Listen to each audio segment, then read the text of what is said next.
Hey everybody, it's Wendy. Welcome. So happy you're here with me today. I am creating this beautiful, elegant Christmas card for you. The Christmas tree on it is from a new stamp set that's actually not available until November 1st. So if you're watching this video before November 1st, this stamp set right here, Snow is Glistening, will not be available unless you purchase the starter kit. This one, however, Beautiful Baubles, I'm using the sentiment from, and it is available. So if you want that one, you could get it now. I'm using Blackberry Bliss ink, Versamark sticky ink, an embossing buddy, and some silver embossing powder. And I'll give you more details on those items as we work through the video. So I've got all my pieces here already cut and prepped ready for you. This is a piece of silver foil cardstock or paper, specialty paper, and it is cut 4 1/4 by 11.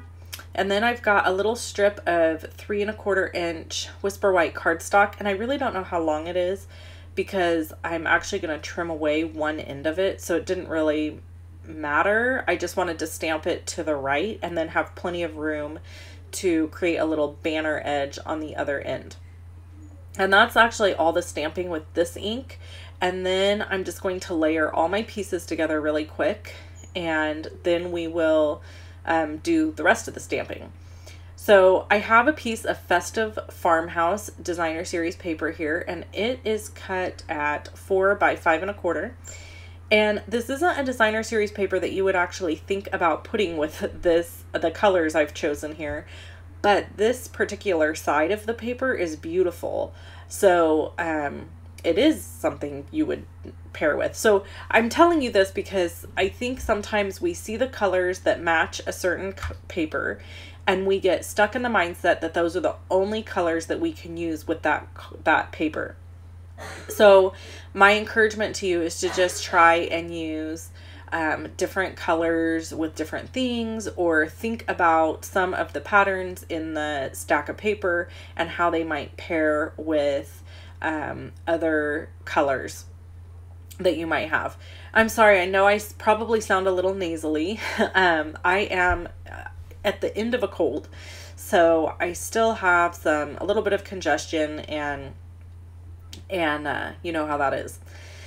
So on this, I'm adding adhesive around the edges, regular Snell adhesive, but then in the middle, I decided to use some Tombow Mono adhesive because I'm putting this onto this slick silver paper, and it sometimes has a tendency to not stick well to Snell adhesive. But that glue will definitely keep it in place, and it won't go anywhere once it dries.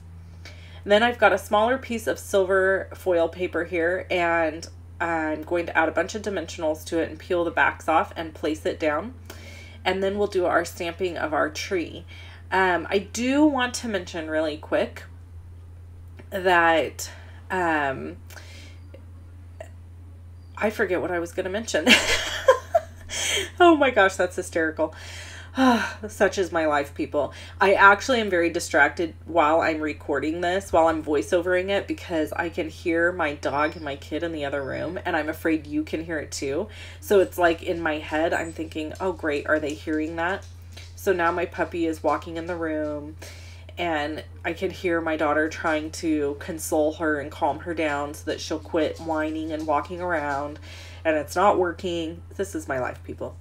Okay, this is an embossing buddy. We'll never know what I was thinking, will we? My husband would say it must have been a lie. I'm going to use my embossing buddy to put embossing powder down on the Blackberry Bliss cardstock. Then I'm taking my Versamark ink and putting it over the stamp that I want to emboss, and I'm going to stamp it down. Now the cool thing about this ink is it's sticky. And it stays sticky on the surface long enough for you to get embossing powder out and cover it. Actually, it will stay sticky for quite some time if you don't heat set it.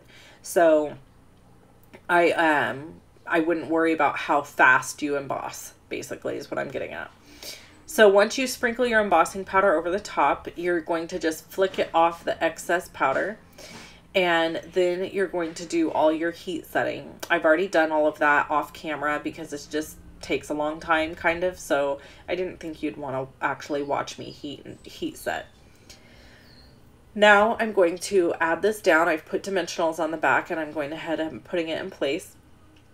And then I'm going to cut, oh, sorry, lying. I'm going to add this piece of ribbon first. And I'm just doing an overhand knot, excuse me, and tying it. And then I'm going to cut a really fun angle on both ends of the ribbon to give it a little decorative look. And then I've got the Whisper White strip here that's going to go down, and I'm going to add 2 dimensionals to the right hand side of this at the end, and adhesive on the end where I'm making the ribbon cutout.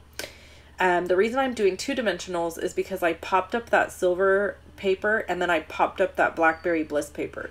So I need double the dimensional right here for this sentiment to match the level that the other pieces of paper are.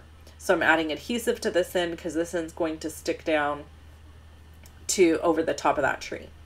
And that's it. That's my card. Really, really simple, but elegant and beautiful. And I'm adding it to my collection of Christmas cards. Don't forget, you can get this stamp set on November 1st. If you want to see other videos from me, click either one of the images you see here. You can shop with me at shoploveandstampin.com. All the items are listed below this video. Also, all the measurements are listed on my blog at loveandstampin.com. Thanks so much. Bye-bye.